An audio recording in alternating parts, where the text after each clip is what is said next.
What's up, YouTube? This is Too Raw for TV. So I got to go ahead and give Ticket props, man, because he's the only person I saw that said that he thought the Phoenix was going to win the game. I thought that the Warriors were going to pull it off. You know what I'm saying? I thought they were going to come from behind and pull off some shit, but it didn't happen. Um, Phoenix dominated the second half of that game. They locked up Steph Curry into the worst shooting game of his career. He missed 16 out of 20 shots. He, to the best of my memory, only hit two threes. He might have hit a third one. Um, but many of his 3-point attempts were not on the money, man. He didn't look comfortable shooting the basketball. He really was off rhythm, off kilter. We saw a lot of air balls from Steph Curry, which is something you normally would akin to seeing with Russell Westbrook. They made him work on defense. They made him work on the defensive end of the floor. They didn't make it easy for him offensively. And look, you gotta give Phoenix props, man. Now, one thing I disagree with Ticket is this: he says that he gives the Warriors a pass because they don't have Clay, but I don't because number one, that was never an excuse. That was never an excuse. All of the Warriors fans that I've seen said that that this team, and even I was starting to believe it, is an all-time great Warriors team, comparing to the great Warriors teams of 2015, 2016, and the KD teams, right? And that Clay was just be add on. I never seen anybody say, "Oh, well, we desperately need Clay now all of a sudden." No, I can't give him that pass. No, because we were just calling this one of the all-time great teams. We were calling this Warriors team one of the all-time great teams. Now, because they lost a game, now the excuse is they need Clay. Well, the Suns lost Devin Booker for most of the game. They lost Devin Booker, at least the majority of the game. So they were shorthanded, and they still got it done. And Draymond Green, the supposed Hall of Famer, the supposed greatest defender ever, where was he to cut up the slack? Cut the slack. This guy's supposed to be this all-time great player, but where is he when they need him to kind of go above and beyond? I don't see it. When Scottie Pippen missed the first 38 games of the 1997-98 season, and Michael Jordan needed him to step up, he did that. I think prior to him confronting Dennis was like struggling. I think Dennis was averaging like maybe 5 points and by his standards like 12 rebounds, which is struggling. After he went to Mike, after Mike went to Dennis, said, "Look, I need you to step up in the absence of Scotty." I think Dennis averaged like 8 points and 16 rebounds for like late November all the way to January when Scotty came back. He stepped his game up. No, Dennis Rodman's role wasn't a scorer, but he stepped it up a little bit offensively.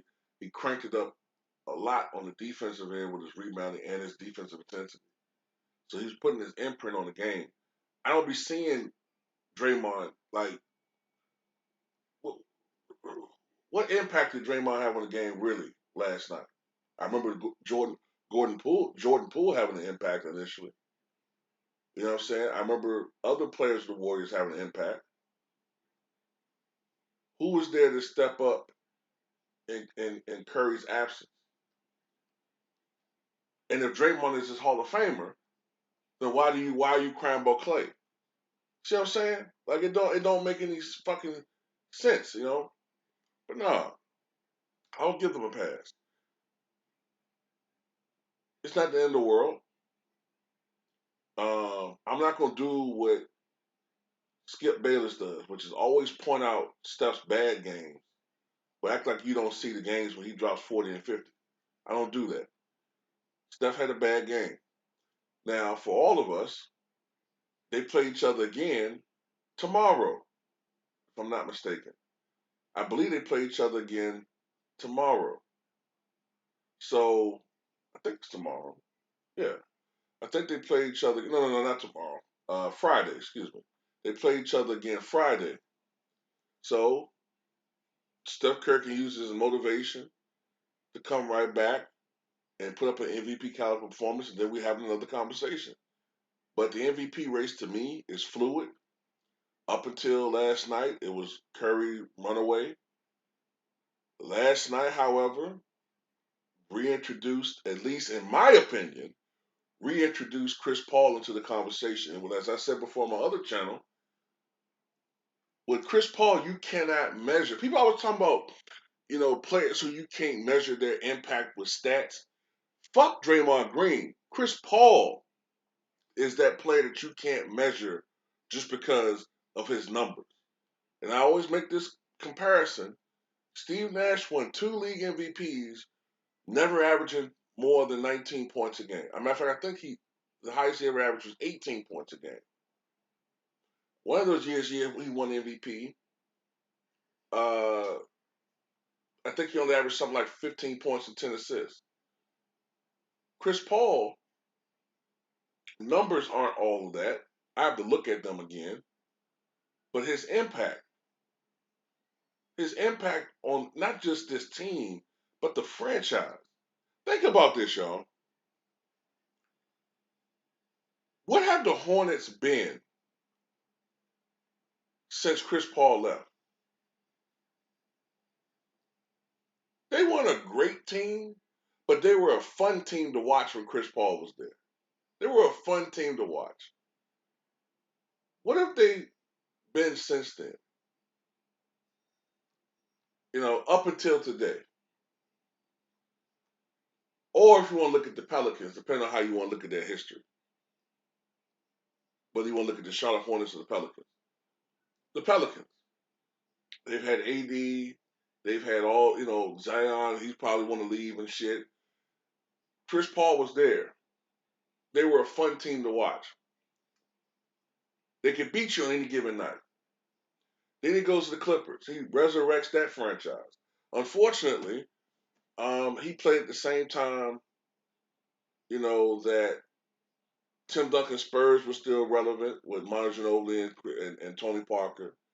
And then the rise of the Warriors, which very few people saw coming. So they were getting in the way. Then he also had untimely, bad time injuries to himself and other teammates. Then he goes to Houston. He injures his what was it severe what calf strain injury, I forgot what it was. I think it was calf muscle injury where he missed the last 2 games of that series. He had them up 3-2, only for James Harden punk ass and the rest of those fucking stooges, those Marx brothers, to fucking blow the game, blow the series with that 0 for 27 performance in Game 7. Look what he did with OKC. Nobody saw him taking that team and bring them to the playoffs. He took that team to the playoffs were within a possession of beating his old team, Houston. Goes to Phoenix. Phoenix was a good team, but he's turned them to a championship team. I'm gonna tell you something, man. They probably owe Chris Paul, the NBA, owe him a consolation prize MVP. Seriously. If the Phoenix Suns win 65, 70 games this year, I don't give a fuck what his numbers are. Chris Paul needs to be in the MVP conversation in a much more serious manner than it was last year. Last year, people were discounted because of injuries. Now, you seriously have to fucking put him up there. You seriously have to talk about him in MVP. I don't give a fuck about his numbers. Fuck those numbers. That's a player we need to be talking about as far as impact, but the numbers not always reflecting it. But yeah, going back to Curry, it happens to the best of them, man. You know what I'm saying? You just gotta forget about this game and move on. But Steph Curry is human, and when he has a great game, we praise him. When he plays like shit, Got to point it out. So that's all I got to say, man. Tell me what you guys think.